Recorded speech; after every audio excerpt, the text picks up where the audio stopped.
अस्सलाम वालेकुम जी, कैसे हैं आप सब? मैं ठीक, शुक्र अल्हम्दुलिल्लाह। दुआ करती हूँ आप भी माशाल्लाह ठीक-ठाक रहें, खुश रहें।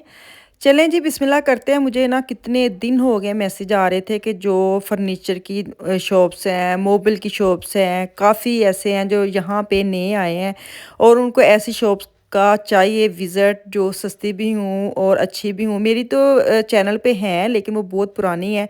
ज़ाहिर बात है वो पुराने रेट के हिसाब से होगी, जो भी मैंने चीज़ें दिखाई होंगी। लेकिन आज ना मैं मुझे भी कुछ चाहिए था। एक तो मेरे पोको मार्केट जो होती है ना मोबाइल उसका मेरे पास था गुड हार्बन। गुड हार्बन होता है कुछ चीज़ें आजकल इन्होंने ये कर दिया। पहले मैं आपको बताऊँ, आजकल मार्केट वालों ने क्या ड्रामा किया हुआ, अगर आपको कोई चीज़ पसंद नहीं ना आई तो आप वापस करते थे और पैसे मिलते थे वापस हमारे। लेकिन अब नहीं करते, अब वो कार्ड बना देते हैं, कार्ड बना के देते हैं, उसके अंदर पैसे ऐड कर देते हैं कि ਜਦੋਂ ਵੀ ਤੁਸੀਂ ਇਹ पैसे खर्च करो साड़ी दुकान पे आके करो।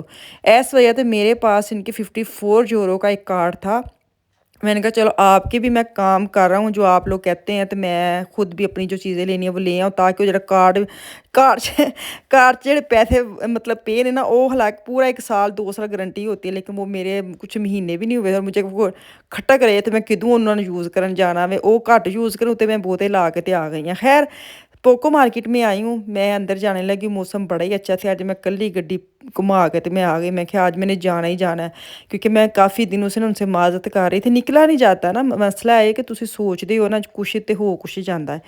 तो आज ना मेरे पास कोई काम नहीं था, वेली था मैं यही समझो, क्योंकि दोपहर को ना मैंने बच्चों को नाश्ता हल्का फुल्का कराया था और शाम का जो खाना था ना, हफ्ते वाला दिन था, जुम्मा जुम्मा था कल, हाँ। और दोनों मिशाल ने बनाना था अपना खाना ना।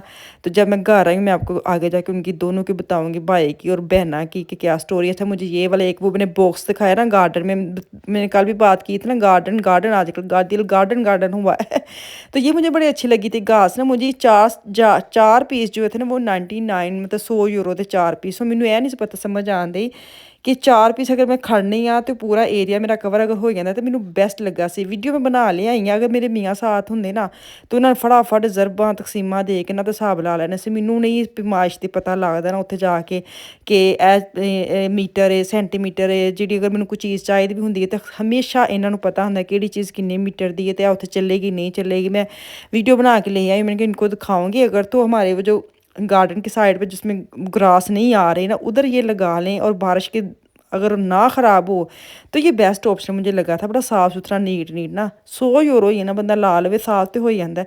खैर इत्थे मैं तुहानू नाल ना जिन्ना हो सके तो मैं तुहानू कवर कर देनी हाँ छोटिया मोटिया चीज़ां, क्योंकि टाइम मतलब इंज निकलदा वे। मैं आई हाँ मार्केट विच ते ओही गल कि मसला है वे कि मैं ना घर से निकलती हूँ ना, जब ये छोटी दुनिया जो है ना मेरी वो फ़ोन बड़े करती है, किधर रह गई है, कब आना है, कितने बजे आना है। और मैं अभी मार्केट के अंदर आई हूँ और फ़ोन उनका आना शुरू हो गया था। तो मैं ना यहाँ पे ना नेट्स बहुत कम मिलते हैं, तो मुझे ये वहम होता है कि बच्चे फ़ोन ना करें। फिर मैं बाहर गई हूँ एक दफ़ा, तो मैं अंदर आके फिर मैं दोबारा बाहर गई हूँ, अपने मियाँ को फ़ोन किया, उनको बताया कि मैं इस पोको मार्केट के अंदर जा रही हूँ, मुझे फ़ोन ना करना क्योंकि वहाँ पे नेट्स नहीं आते ना। तो बच्चों को अलग अलग फ़ोन किया, उनको बोल के आई हूँ कि फ़ोन ना करना मुझे, अगर कोई बात है तो भी कर लो, नहीं तो फिर तुसी मैनू एकदम जो मैं बाहर निकला मैं ठक ठक ठक ना मैसेज आने मैनू टेंशन लग जानी। फिर दोबारा वापस गई हूँ, उन्होंने मैं तलावा दे के फिर वापस मैं अंदर आई हूँ। तो अभी कारपेट की साइड पे आई हूँ, टैप्स जिसे कहते हैं, वो मैं आपको साथ सरप्राइज़ दिखा रही हूँ, साथ साथ मैं आपको हाथ लगा लगा के दिखा रही हूँ। मैंने भी किचन का लेना था, साथ एक बाहर मैट लेना था, डोर का जो अंदर आने का डोर होता है ना वहाँ पे मैंने एक डालना था, मेरा बहुत पुराना है तो वो उसके ऊपर था जैसे पता नहीं क्या वो गिरता रहता है, वो मैंने चेंज करना था ना। तो वो मैं देख रही थी। अच्छा इन्होंने ना 20% ऑफ लगाया हुआ है पूरे मोबाइल पे, जो भी होता है ना किचन का, शलाव ज़िमर, वोन ज़िमर, कुछ भी आपने लेना तो 20% ऑफ उन्होंने सेल लगाई हुई है फर्नीचर पे ना।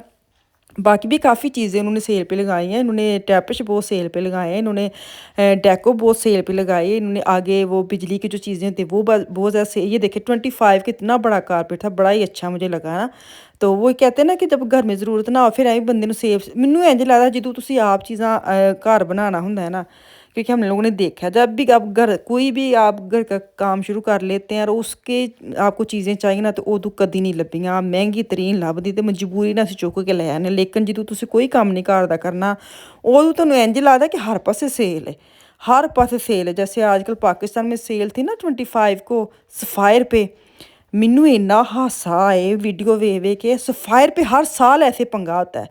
मैं कह रही ਹਾਂ कि पाकिस्तान 'ਚ ਕਹਿੰਦੇ ਨੇ ਕਿ ਗੁਰਬਤ ਬੜੀ ਹੈ, ਹੋਇਆ ਵੀ ਗੁਰਬਤ, ਮਿਡਲ ਫੈਮਿਲੀ ਵੀ ਹੈ, ਲੇਕਿਨ मैं हिसाब ਲਾਇਆ ਵੇ कि ਜਿਹੜੇ गरीब ने ना वो बंदे ने, बुढ़िया नहीं जे जो हम जैसी औरतें ना, हम कोई गरीब शरीब नहीं है, जो बेचारे बंदे हैं ना वो गरीब हैं, जिनकी जेबों से पैसे जाते हैं। हाय हाय, वो सफ़ायर पे जो उन्होंने लूट डाली है।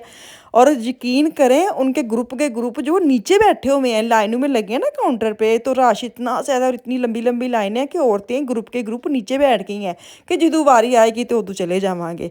तो मैं कह रही थी इनकी कब बारी आनी, जो तसल्ली से चौंकड़ी मार के नीचे बैठ गई, इनकी बारी कब आनी है। इतने बड़े बड़े उन्होंने हैंगर्स कपड़ों के अपनी गोदों में रखे हैं और बैठी हुई हैं तसल्ली से, लंबे लंबे बुरके पहने हुए हैं। तो यकीन करें, मैं उधर सेल दे के मैं कह रही थी कि शाबाश ਇਹਨਾਂ ਬੰਦਿਆਂ ਨੂੰ, ਉਹਨਾਂ ਨੂੰ ਸਲਾਮ। ਗਰੀਬ ਵਿਚਾਰੇ ਬੰਦੇ ਨੇ, ਸਾਡੀਆਂ ਬੁੱਢੀਆਂ ਕੋਈ ਗਰੀਬ ਨਹੀਂ ਜੇ ਹੈ, ਜਿੱਥੇ ਉਹਨਾਂ ਨੇ ਪੈਸੇ ਲਾਣੇ ਨੇ ਉਹਨਾਂ ਨੇ ਲਾਣੇ ਨੇ। ਤੁਸੀਂ ਅਕਸਰ ਮਾਰਕੀਟ 'ਚ ਵੀ ਜਾਂਦੇ ਹੋ, ਪਾਕਿਸਤਾਨ ਜਦੋਂ ਜਾਂਦੇ ਹੋ ਤਾਂ ਤੁਸੀਂ ਸੋਚ ਤੋਂ ਵੱਧ ਵੇ ਮਹਿੰਗੀ ਤੋਂ ਮਹਿੰਗੀ ਬ੍ਰਾਂਡ ਦੀ ਮਾਰਕੀਟ 'ਚ ਵੜ ਜਾਓਗੇ ਨਾ, ਉੱਥੇ ਵੀ ਰਸ਼ ਹੁੰਦਾ ਜੇ। ਉੱਥੇ ਵੀ ਹਰ ਇਹ ਨਹੀਂ ਕਿ ਸਿਰਫ ਵੇਖਣ ਵਾਲਿਆਂ 'ਚ, ਨਹੀਂ ਨਹੀਂ ਨਹੀਂ ਨਹੀਂ, ਉੱਥੇ ਕਾਊਂਟਰ 'ਤੇ ਚਲ ਜਾਓ, ਉੱਥੇ ਵੀ ਲੰਬੀ ਲਾਈਨ ਲੱਗੀ ਹੁੰਦੀ। ਅਤੇ ਉੱਥੋਂ ਹੈਰਤ ਆਉਂਦੀ ਹੈ ਕਿ ਜਿਹੜੇ ਗਰੀਬ ਨੇ ਨਾ, ਮੈਂ ਹਿਸਾਬ ਲਾਇਆ ਜਿਹੜੇ ਗਰੀਬ ਨੇ ਵਿਚਾਰੇ ਬਹੁਤ ਗਰੀਬ ਨੇ। ਗਰੀਬ ਨਹੀਂ ਕਹਾਂਗੀ, ਜਿਹੜੇ ਅਮੀਰ ਨੇ ਬਹੁਤ ਅਮੀਰ ਨੇ, ਜਿਹੜੇ ਪਿਸਦੇ ਨੇ ਨਾ ਮਿਡਲ ਫੈਮਿਲੀ, ਜਿਹੜੇ ਵਿਚਕਾਰਲੇ ਵਿਚਾਰੇ ਨਾ ਉਹ ਪਿਸਦੇ ਨੇ। ਅਤੇ ਜਿਹੜੇ ਬਹੁਤ ਅਮੀਰ ਨੇ ਨਾ, ਬਹੁਤ ਅਮੀਰ ਨੇ, ਉਹਨਾਂ ਨੂੰ ਮੈਂ ਜ਼ਰੂਰ ਕਹਾਂਗੀ ਜਦੋਂ ਸਫਾਇਰ 'ਤੇ ਜਾਂਦੇ ਨਾ, ਸੇਲ 'ਤੇ, ਇੱਕ ਅੱਧਾ ਕੁੜਤਾ ਨਾਲ ਇੱਕ ਅੱਧਾ ਕੁੜਤਾ ਨਾਲ ਖਰੀਦ ਵੈਸੇ ਲੈ ਲਿਆ ਕੋਈ, ਕਿਸੇ ਨੂੰ ਐਵੇਂ ਵੀ ਦੇਣ ਲਈ, ਚਲੋ ਸਦਕਾ ਸੁਦਕਾ ਨਿਕਲ ਜਾਂਦਾ ਵੇ, ਤੁਹਾਡੇ ਵੀ ਨਜ਼ਰ ਨਹੀਂ ਲੱਗਦੀ ਜਿੰਨਾ ਤੁਸੀਂ ਲੁੱਟ ਪਾਉਂਦੇ ਹੋ। ਖੈਰ ਉਹ ਤਾਂ ਮਜ਼ਾਕ ਦੀ ਗੱਲ, ਮਾफ़ ਕਰ ਦਿਓ ਭਈਆ, ਗੁੱਸਾ ਨਾ ਕਰਿਓ। ਸਫਾਇਰ ਨੇ ਵੈਸੇ ਮੈਂ ਹਿਸਾਬ ਲਾਇਆ ਸਾਰੀਆਂ ਬ੍ਰਾਂਡ ਨੂੰ ਨਾ ਕੱਟ ਛੜਿਆ। ਉਹਨਾਂ ਦੀ ਇੱਕ ਮਸ਼ਹੂਰੀ ਹੋ ਗਈ ਕਿ ਸਫਾਇਰ 'ਤੇ ਸੇਲ ਲੱਗਣੀ, ਉਹਨਾਂ ਨੇ ਐਸਾ ਇੱਕ ਵਾਇਰਲ ਆਪਣਾ ਟੋਟਾ ਕਰ ਲੈਣਾ ਹੁੰਦਾ ਨਾ ਕਿ ਉਹਨਾਂ ਦੀ ਚੀਜ਼ ਜਿਹੜੀ ਨਹੀਂ ਵੀ ਵਿਕਣੀ ਉਹ ਵੀ ਵਿਕ ਜਾਂਦੇ ਨੇ। ਅਤੇ ਅਗਲੇ ਸਾਲ ਵੀ ਜਾਂ 6 ਮਹੀਨੇ ਬਾਅਦ ਵੀ ਸੇਲ ਲੱਗਣੀ, ਲੋਕ ਸਫਾਇਰ ਨੂੰ ਉਡੀਕਦੇ ਰਹਿਣਗੇ। ਸਫਾਇਰ ਨੇ ਆਪਣਾ ਇੱਕ ਠੱਪਾ ਲਾ ਕੇ ਬਹਿ ਗਿਆ ਕਿ ਅਸੀਂ ਜਦੋਂ ਸੇਲ ਲਾਣੀ ਨਾ ਸਾਡੀਆਂ ਧੂੰਮਾਂ ਪੈਣੀਆਂ ਪੈਣੀਆਂ। ਅਤੇ ਸਫਾਇਰ ਦੇ ਵਾਕਈ ਧੂੰਮਾਂ ਪੈਂਦੀਆਂ ਨੇ, ਐਤਕੀ ਬੜੀਆਂ ਵੀਡੀਓ ਵਾਇਰਲ ਹੋਈਆਂ ਨੇ ਉਹਨਾਂ ਦੀਆਂ, ਹੱਦ ਮੁੱਕੀ ਪਈ ਹੈ। ਖੈਰ ਇੱਥੇ ना मैं आई थी, हैंड जो चॉप ग्राइंड होता है ना, क्या कहते हैं उसको, ग्राइंडर जो जो अभी दिखा रही थी मैं आपको, ब्लैक वाला, मुझे बड़ा अच्छा लगा था। इसलिए मैंने अखबार में देखा था 15 यूरो का, लेकिन अब फिर उन्होंने 20 का कर दिया। छोटू से मुझे इतना अच्छा लगा, मैं छोड़ा ही, मुझे इसकी प्राइस नहीं मिली कि कहाँ पे इसकी प्राइस है। मैंने कहा ये बड़ा प्यारा क्यूट सा, बंदा फटाफट अदरक लहसुन पीस ले, तो मैं रखा ही, मुझे चीज़ें ये देखे। तवा लगा मुझे, बिल्कुल तवा, 34 यूरो, 35 यूरो का ही है, 99 है, लोगों के निक्का जिहा लिखिया होंदा, सीधा कैश लो 35 यूरो का। खैर यहाँ पे ना आगे मुझे चाहिए थे बड़े बड़े कंटेनर टाइप बॉक्स, वो मैंने देखना है। सब तो पहले तो मैं बुरश लिया, मैं क्या इनू तो फड़ो ना, मेरे घर का जो बुरश ना बड़ा ही खराब हो गया सी। 4 यूरो का लगा ਸੀ, ਜਿਹੜੀ ਚੀਜ਼ਾਂ ਲੈਣੀਆਂ ਸੀ ਨਾ, ਮੈਂ ਐਡੀ ਸਿਆਣੀ ਆ ਕਿ ਬਾਹਰੋਂ ਮੈਂ ਕੋਈ ਵੈਗਨ ਲੈ ਕੇ ਨਹੀਂ ਆਏ। ਮੈਂ ਕਿਹਾ ਕੀ ਐਰੋ ਲੱਭਣਾ ਤੇ ਕੀ ਵਿੱਚ ਪਾਣਾ, ਕੀ खींचा खींचे वैगन खेत धरूना में बेहतर, मैं ऐसे ही चले जाती हूँ। तो मैं ऐसे ही अंदर आ गई। अब मैं क्या कर रही हूँ, चीज़ें उठा उठा कर एक साइड पर रखती जा रही हूँ कि यहाँ से उठा के ले जाऊँगी। तो खैर यहाँ पे ना बड़े प्यारे प्यारे कंटेनर आए हुए थे, दिल बड़ा कर रहा था लेने का। भी मैं आपको एक और दिखाती हूँ जो मुझे आजकल दिल कर रहा है, गर्मियाँ आ गई ना, दिल कर रहा है ये वाली जैसे सब्जियाँ फल वाश करके ना बड़े। खैर मैं देख रही हूँ थीमों से बड़े अच्छे मिल रहे हैं, तो बस मैंने ना टोकरी बड़ी भरनी है रोज़ थीमो चूँ या शीन चूँ, बहुत ज़्यादा महंगी चीज़ें लेकर टोकरियाँ बास्केट भरते हैं ना, फिर बाद में एकदम कासे पे जाते काउंटर पे जाते, वैसे वाला बहुत टोकरी मैंने उसकी भरी हुई है। देखिए कब मैं उसको लेती हूँ, क्योंकि मैं उस वक्त ऑर्डर देती हूँ जब मेरे बैंक में पैसे हों। यह भी तो बड़ा हिसाब रखना पैंदा ना, नहीं तो मैं लुकमान बेटे को देखती रहती हूँ कि वो मुझे हम ही भर दे कि मेरे पास बैंक में पैसे हैं, फिर मैं मंगवा लेती हूँ। अच्छा मुझे किसी ने बोला था आपकी कितने बच्चे हैं, मेरे माशाल्लाह 4 बच्चे। मैं शुरू से आपको बताती हूँ, मेरा बड़ा बेटा है माशाल्लाह, और फिर एक बेटी है मेरी, वो दोनों सामने नहीं आते, क्यों नहीं आते वो उनकी मर्ज़ी है। और छोटे दोनों जो वो आपके सामने आते रहते हैं वो ट्विन्स है, वो मेरे हाथ में, वो मैं आपको दिखाती रहती हूँ। तो बेटी का कल मैंने जिक्र किया था परसों, तो वो कहते वो कौन है, मिशाल कौन है, मिशाल मेरी बेटी है। हाँ माशाल्लाह माशाल्लाह। तो बस दुआ कर दिया करें, जो जो बच्चों को देखते हैं, मुझे पता है आप लोग करते भी हैं, मुझे ज़रूरत नहीं कहने की।